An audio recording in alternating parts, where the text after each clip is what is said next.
Tom sat beside the bed where Daniel lay with a book in his hands called The Land Beyond the Forest.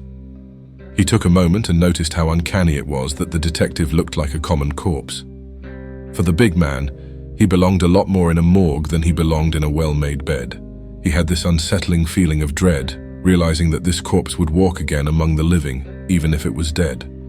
Eloise knocked on the door and opened just enough for her head to get it in. Oliver is here. He looked back at her and nodded. Okay. She waited a brief moment, but realized he was not going to come with her. She smiled at him and closed the door. Tom looked at Daniel's corpse for a moment and resumed reading again.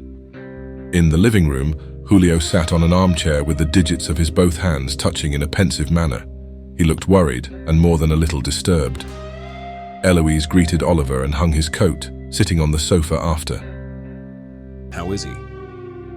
Languid. We are waiting for Nayati to get here. Her blood is thick enough to wake him up. How close to destruction was it? Too close. It's a miracle he will walk among us again. Oliver nodded with preoccupation. I'm sorry. It's not your fault. Yes, it is. If I had not insisted It's not your fault. It's those goddamn Orlocks. Shut up, Julio. She pointed in the direction of the room. Well, it is. Speaking of this, how is he? I think he blames himself too. He hasn't left Daniel's side since he got here yesterday. It's kind of sweet, like a big brother or something. Did he feed? I don't think so. Oliver excused himself and went into the room. Hey, big fella, I've brought you something to feed. Type O negative, your favorite. The businessman put his briefcase on a cupboard and retrieved a blood bag from inside. Tom answered without taking his eyes from the book. Thanks, you can leave it there. Is something wrong? Tom raised his eyes and stared at Oliver. Of course something is wrong, look at him. I'm sorry, Tom, I know this is my fault. You're goddamn right, it's your fault. You decided to stick your nose where you shouldn't and he got the heat while you were sleeping safe and sound in your comfy mansion. He accepted the job, he knew the risks. Tom violently stood up and the chair fell to the ground, his fangs showing and his eyes deadly red. What did you say to me? I asked if you guys needed a place to stay. He denied. What did you want me to do? You know, when I came from the sewers, Daniel asked me if I wanted to bunk with him and I said no. He insisted. Because that is the type of guy he is. He cares for us, for you, and clearly this is not the type of guy you are. Eloise opened the door. Is everything all right here? Yes. I was just telling Tom that I'm gonna make things right. They stared at each other for a while until they heard the front door opening. Nayati came in looking visibly worried. Mother, thank you for coming. What have you gotten yourselves into? I don't know what you are up to, but many Nosferatu want you destroyed. Daniel needs your help. Nayati proceeded to the bedroom where the body of the detective was resting. Tom stood up with a hopeful look while the woman approached the languid vampire.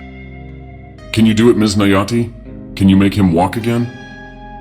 Yes. My blood can awaken him. When a Nosferatu is near destruction, it suffers from a kind of deathly sleep.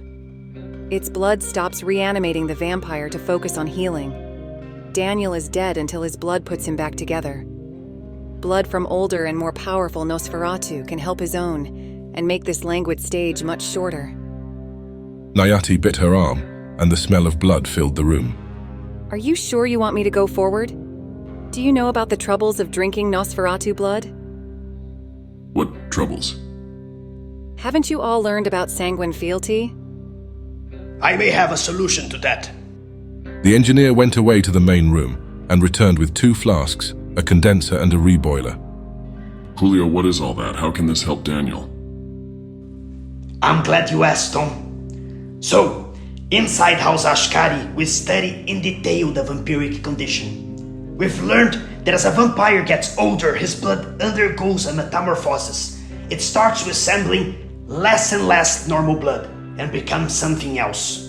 Scholars call this substance ichor. As far as I'm concerned, one of the leading theories about the origin of Nosferatu is that we came from the blood of fallen angels, you see. The older and powerful a vampire becomes, the more his blood turns into ichor, which supposedly is the blood of the angels. But drinking it has several consequences. It transforms the drinker physically and mentally, you know. One of these consequences is the sanguine fealty that Mrs. Nayati spoke about. The drinker develops a strong psychic connection with the donor and can be influenced through it. However, blood mages have developed a procedure that can prevent... Julio, in layman's terms, if you please. Nosferatu blood can awaken Daniel, but it is like a drug. If you allow me to do a simple distillation I learned from Candace on Nayati's blood before feeding it to Daniel, he will be safe.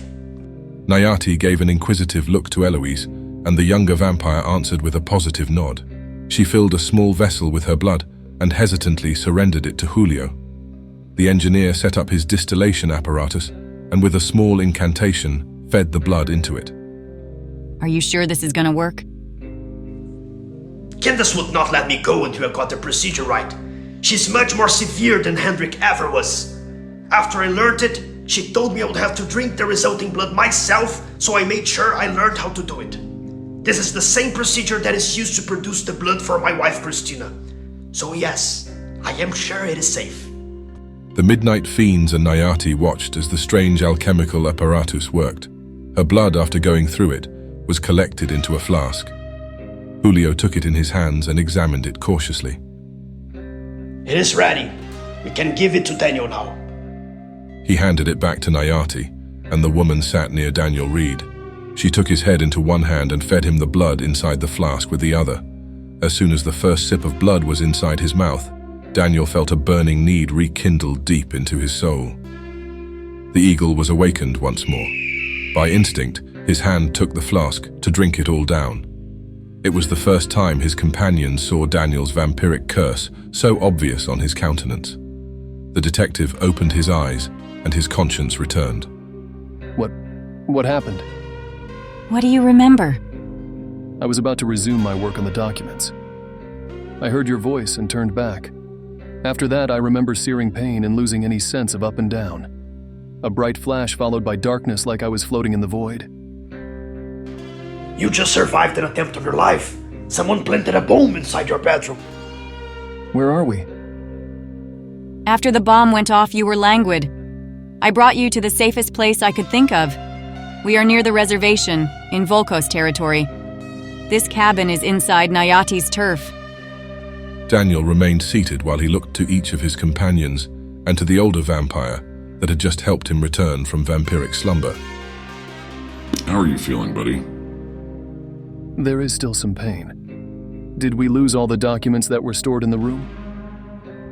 Don't worry about it. There are more important concerns for now. Who could have done it? House Orlok? The tower? Tom shifted uncomfortably in place. That motel was House Dracul Dominion. It was part of Steve Corse's fief. Who is this Steve Corse? He is Holloway's right-hand man. He works directly with the leader of House Dracul. No one besides the tower would dare to attack his fief like this. You would be picking a fight with Corse, and it could escalate to the entire house. Unless he knew about the attack and agreed with it. House Orlok and House Dracul are allies. The elder Navajo Nosferatu cleaned her throat, asking for the attention of all present. Nayati knew she would most likely regret what she was about to do. She loathed getting entangled with the web of intrigue inside the court. I owe you for your help. Daniel and my daughter is part of your crew. Any of you may stay in this cabin for as long as you need. It has a good underground retreat where you can sleep comfortably during the day. I got eyes and ears in the entire forest, and no one can reach this place without my knowledge. Having said that, you should drop whatever landed you into this turmoil, or it will only get worse. You should stay clear of politics or start making more allies fast. I don't know what to say, Nayati. There is no need to say anything. However, there is something awkward I must tell you. On my way here, I was delayed by Don Vittorio. He was very insistent that he had urgent business with you, Daniel. He wanted to arrange a meeting with the Midnight Fiends consisting of himself, Caroline, DuPont, and Father Michael tonight. I told him about the state of your health and that I would deliver his message when you recovered. I know Don Vittorio. He is a friend of Michael. I met him during my introduction in the amphitheater. In addition to him, the leaders of two houses want to meet with us? Yes, he asked for you to give him a call. Nayati handed Daniel a piece of paper with a phone number written on it and left. All 5 Midnight Fiends were caught by surprise with this unexpected invitation. Daniel was not very excited about the whole idea. Through the phone, he proposed with petulance that the meeting could only happen in the cabin, as he still hasn't recovered enough to leave. He hoped that this would delay the meeting, but to his surprise, Vittorio agreed. The only answer on the phone was, "We are on our way." Within the hour, the Midnight Fiends had prepared the main room of the cabin with sitting spots for everyone. All 5 of them were a little uneasy. The last thing they expected right now was a meeting with 2 members of the King's Council. Daniel seemed to have recovered, but he was silent most of the time, deep in thought. Finally, they heard noises of vehicles. Julio volunteered to receive the visitors outside, and after knocking, he entered the room, followed by a short, fat man, Don Vittorio. After them came an elegant young man wearing an eccentric suit and smelling of perfume. He was whispering something to a stern-looking woman dressed as the chief of police in Dredford. The last one to enter was Father Michael, who closed the door of the cabin behind him and approached Daniel. "Are you all right, my son? I heard disturbing news." I survived, Michael, and that's all that matters. "That I see. I know I have offered the church before and you declined, but my door is always open for you." Michael swiftly greeted each of the Midnight Fiends and took his place at the sitting spots prepared for the meeting. Daniel was ready for another scolding on the importance of the theater, but it never came. "Long time no see, Daniel? Still doing the good work?" Dupont shook his hand, and Daniel felt proud to have his work recognized by him. Something inside desired his approval, maybe even craved it. I want to believe so. Tell me, Mr. Dupont, how is Jessica? "She is doing very well, but still hiding from that appalling cellar at Manfred. When she heard I was going to meet you, she asked me to send her regards, and I would never leave a request from a lady unfulfilled." Mr. Reed. Caroline nodded, acknowledging him. Dupont greeted each of the Midnight Fiends with a hearty handshake and an enchanté before taking his place. Daniel liked him and felt a little more relaxed by his presence. The woman chose to exchange glances with each one and greet them only with a nod. She remained standing behind her empty chair with arms crossed behind her back. "Daniel, my boy, it has been so long. You never visited me." Don Vittorio smiled, feigning offense and hurt, as he fit a stack of cash into Daniel's pocket. I am sorry, Don Vittorio. I was tied up with work. "Nonsense! Call me Vito. We are all family here. I heard about the explosion and I'm glad you survived. We are going to catch the one responsible and put him to sleep with the fishes. The son of the Midnight Fiend is like a son to me." Thank you, Vito. "The name of your crew, very good taste. Paying homage to your sire like that? Family is what is most important. Blood is thicker than water after all, especially among us. I am pleased to see bloodlings who already value their familial bonds." I'm glad you liked it, sir. Daniel smirked but tried to hide it. "From now on, I want you to see me as your godfather. Anything you need, just ask. Anything. I have a big opportunity for you tonight. I want to sell you all in my operation. It is an offer you can't refuse. Now that you are becoming important, it is good to be smart, my boy." I just need a moment. You all can start the meeting. I'm not going to take long. "Of course." Don Vittorio patted Daniel on the back and proceeded to exchange pleasantries with the other young Nosferatu. Daniel left the room of the cabin. Oliver was smart, detail-oriented, industrious. He would do a good job ironing the fine print of the operation with Vittorio. He realized he trusted the businessman, and for some reason that bothered him. He stood at the edge of the porch and looked up to the stars. They looked like cosmic witnesses of his demise, waiting patiently to observe his next wrong move. He patted his jacket and found a pack of smokes in it that he kept from the days he was still alive. Michael had warned against it. It could be dangerous, but what the hell, certainly not as dangerous as what has been happening. Hey! Thought I lost you in there. Eloise caught up to him. Yeah, I can't listen to this vampire bullshit anymore. Something's wrong? What is not wrong, Eloise? I can't stand this anymore. Favors, requests, orders, and politics. It's all so useless, futile. Who cares about this shit? You are sounding a lot like a pessimist. A realist, I would rather say. Tom died and lost his family for what? For nothing. Julio made a pact to save his wife, and she doesn't even want to do treatment anymore. She would rather die than continue it, and who can blame her? And you. He stopped himself before continuing. What about me? It doesn't matter. All of this is inconsequential. Who rules for 100 years? Who doesn't? The reality is that many among us fought very hard to live forever just to find out it plays a lot more like a chore than pleasure. It's also dull and exhausting. It's like we play these games because we have nothing else to do. Because we don't wake up in the morning and go to our jobs? Live a regular life? Yes. We can't fall in love anymore. Can't have kids and raise a family, do something that really matters. We can have families. Murdering people and raising them back from the dead is not the same as raising a family. Why are you so nihilist all of a sudden? I don't know. Maybe because I've almost died, destroyed. For a moment there, it didn't feel like a bad thing. It felt peaceful. It felt right. It felt real. And this seems like I slept back into a nightmare.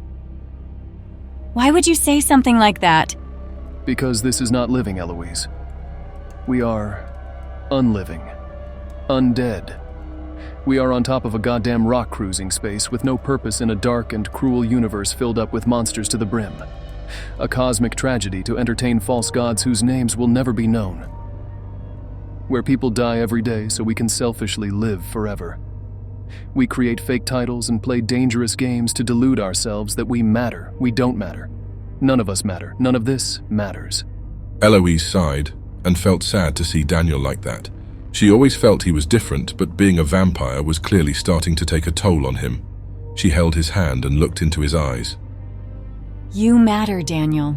Maybe you are right. The titles are fake. The games are useless.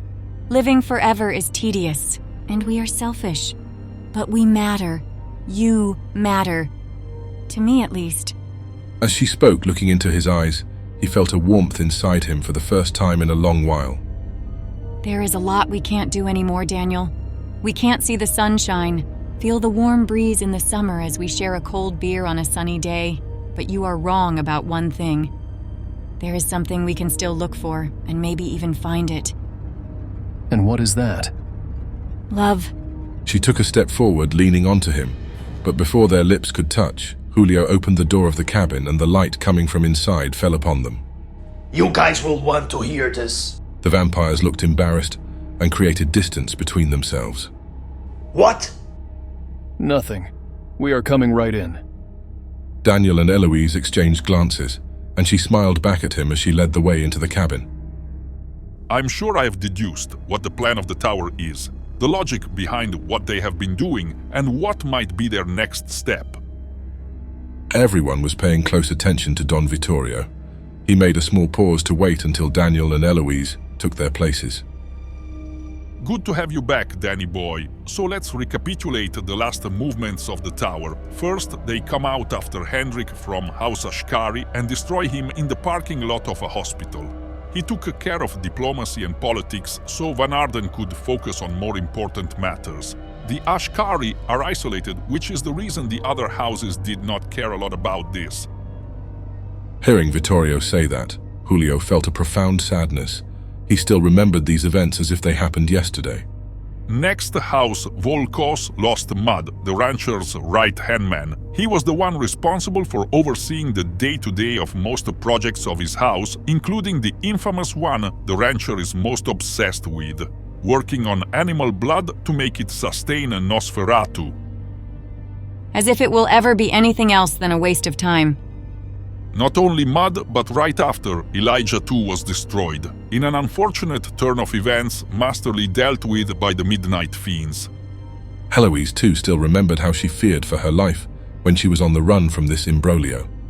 Not long ago, Vector was lost in the underground tunnels. House Orlok was deprived of Spectre's military advisor and second in command. Right before the biggest invasion they ever faced is unleashed against them. As we speak, a war rages in the sewers, and the house that is fighting it in the name of the King's Court is doing so with Vector missing.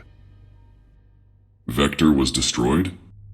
His last known position was en route to a tunnel that was soon overrun by the monsters crawling in the sewers. He's been missing since then, so we can only assume. Their strategy is clear. They are not aiming for the heads of the king's court, but for the hands. They are taking out the most trusted aides and advisors to each house leader. 3 houses have been attacked, which means that their next target should be the other 3 houses. Myself for House Leviathan, Father Michael for House Strix, or Steve Course for House Dracul. I have reasons to believe I am their next target. While this deduction appears brilliant, there is something that still eludes me, mon ami. Why do you think you would be targeted next? Why not Mr. Course or Father Michael?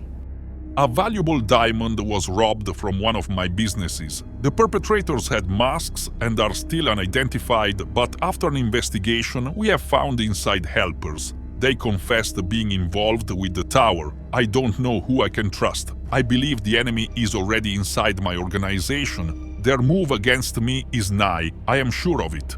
This is where you come in, Danny boy. You must catch their trail and bring them to me before they can act. Daniel discreetly looked at Father Michael. His sire had an urgent and serious look in his eyes, and he gave a small positive nod back. Daniel sighed. Somehow this seemed appropriate. I need to know if you have any suspects or leads. The tower may try weaponizing your enemies. Of course, I have many, both mortal and Nosferatu. I'm sure you do, Vito. But I need more than that. Did something unusual happen involving any of them? Now that you speak of it, there was this guy, Javier. He was a croupier at the Crimson Dice, one of my casinos. We suspected someone to be embezzling money from there. Poor Anthony Marino took the fall for it, only for us to discover this croupier was the true culprit. Anthony was already dead, but when we went after Javier, he was nowhere to be found. It is not usual for me to be unable to find someone. Can you send me any of the recordings of the robbery? And everything the people you found working for the tower inside your organization confessed? No problem, my boy. Tomorrow you should be receiving everything you asked for. So inspiring seeing Nosferatu from so many different houses working together. It takes us back to the times of the King's Court. It was far less vulgar. With them on the case, you need not to worry, Don Vittorio. The Duke from House Strix stood up and fixed his suit. Keep me posted on any news.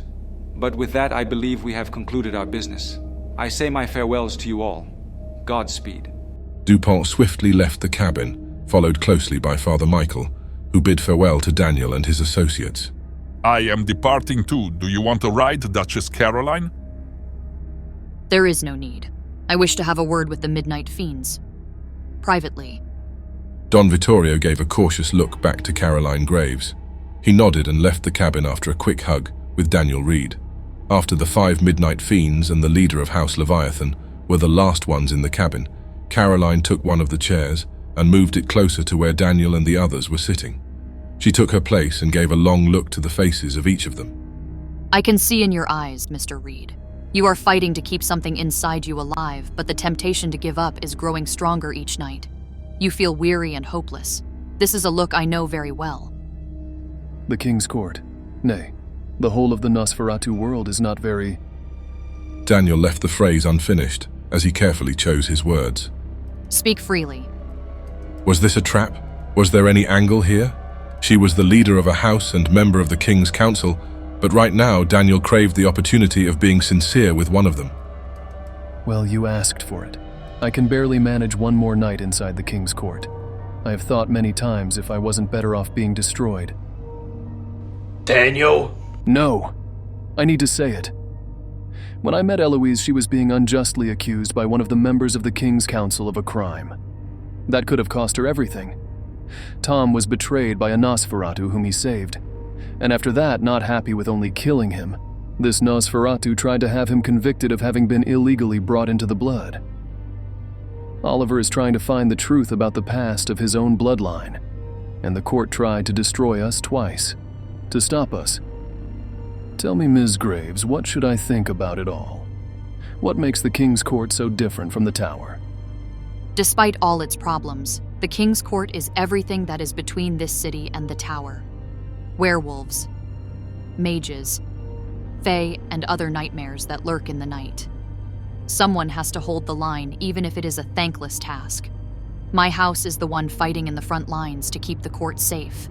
Others stay behind, plotting, making intrigue, and vying for power.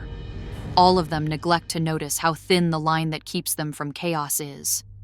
When you glance behind, you feel the urge to stop fighting and leave everything to burn. I have felt this many times before. This is how you feel right now, but in the end, you can't give up and abandon your post. And why won't you do it? I made a vow to my sire, a long time ago, that I would protect this city from the tower. However, you are going to need to find your own reason to keep fighting.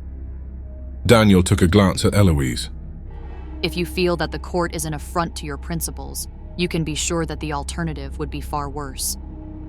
In the tower, you would never manage to live solely on the blood of rats. In denial of their weakness, they search for strength at their darkest side.